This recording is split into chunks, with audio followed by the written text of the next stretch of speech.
அதாவது மொத்த தொகை எவ்வளவு இருக்கு? 8840. இந்த அமௌண்ட்டை தான் ஏயும் பியும் பிரிச்சுக்கிறாங்க 2 பங்குகளா. இப்போ நான் என்ன பண்ண போறோம்னா ஏயின் பங்கை வந்து எக்ஸ்ன்னு வச்சுக்க போறேன். அப்போ பியின் பங்கு என்னவா இருக்கும்? 8840 எக்ஸுங்கிற அமௌண்ட்டை கழிச்சா என்ன மிச்சம் இருக்கோ அதான பியின் பங்காக இருக்கும். ஏன்னா 8840 தான் ஏயும் பியும் 2 பங்குகளாக பிரிச்சுக்கிறாங்க. அதுக்கப்புறம் என்ன பண்ணுறாங்க? ஏ தனியே இன்வெஸ்ட் பண்ணுறாங்க, அதே மாதிரி பியும் தனியே இன்வெஸ்ட் பண்ணுறாங்க கூட்டு வட்டி முறையில். அவங்களுக்கு தனித்தனியே 2 மொத்த தொகைகள் கிடைக்கி, அந்த ரெண்டுமே ஈக்குவலாக இருக்குது அப்படிங்கிறதான் அந்த கண்டிஷன். அந்த கண்டிஷனை கொடுத்துட்டு ஏயினுடைய ஷேர் என்னவா இருக்கும், அதே மாதிரி பியினுடைய ஷேர் என்னவா இருக்கும்னு கேட்டிருக்காங்க. இப்போ ஏயினுடைய பங்கு எவ்வளவு? எக்ஸ். இப்போ அவர் இன்வெஸ்ட் பண்ணுறாருல, அதில் வந்து ரேட் ஆஃப் இன்ட்ரெஸ்ட் எவ்வளவு? 10%. எத்தனை ஆண்டுகளுக்கு? 8 ஆண்டுகளுக்கு. அப்போ மொத்த தொகை என்னவா இருக்கும்? மொத்த தொகை ஏக்கு கிடைக்கக்கூடிய பிரின்சிபல் அமௌண்ட் எக்ஸ் தானே, இன்ட்டு 1 + r/100. ஆர் வந்து எவ்வளவு? 10.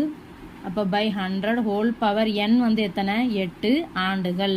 அதாவது இப்போ மொத்த தொகைனா நமக்கு ஏற்கனவே தெரியும்ல, ஆண்டுக்கு ஒரு முறை கூட்டு வட்டி. அதில் கால்குலேட் பண்ணுறதுல மொத்த தொகைக்கான ஃபார்முலா என்ன?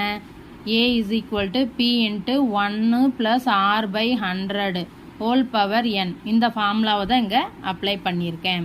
அதே மாதிரி பியின் பங்கு எவ்வளவு? 8840 எக்ஸை கழிச்சா மிச்சம் இருக்கக்கூடிய அமௌண்ட்டு. அதை அவர் இன்வெஸ்ட் பண்ணுறாரு. என்ன ரேட் ஆஃப் இன்ட்ரெஸ்டில்? Same rate of interest 10%. n வந்து எத்தனை? 10 ஆண்டுகள். ஸோ அப்போ அவருக்கு கிடைக்கக்கூடிய மொத்த தொகை என்னவா இருக்கும்? பிரின்சிபல் அமௌண்ட் அவருடைய அசல் எவ்வளவு? 8840 எக்ஸை கழிக்கணும். அப்புறம் இன்ட்டு, அதை நான் கீழே போட்டுக்கிறேன், 1 + r வந்து சேம் தான், divided by 100 whole power n வந்து எத்தனை? 10 ஆண்டுகள்.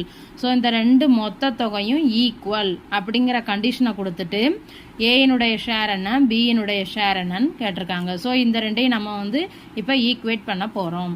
அப்போ என்ன ஆகும்? X into 1 + 10/100 whole power 8 is equal to, ரெண்டும் ஈக்குவல் தானே, இதை அப்படியே எழுதிக்க போகிறேன்.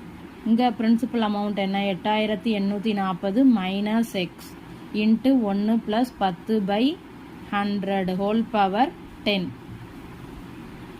இப்போ பாருங்கள், இந்த பிராக்கெட்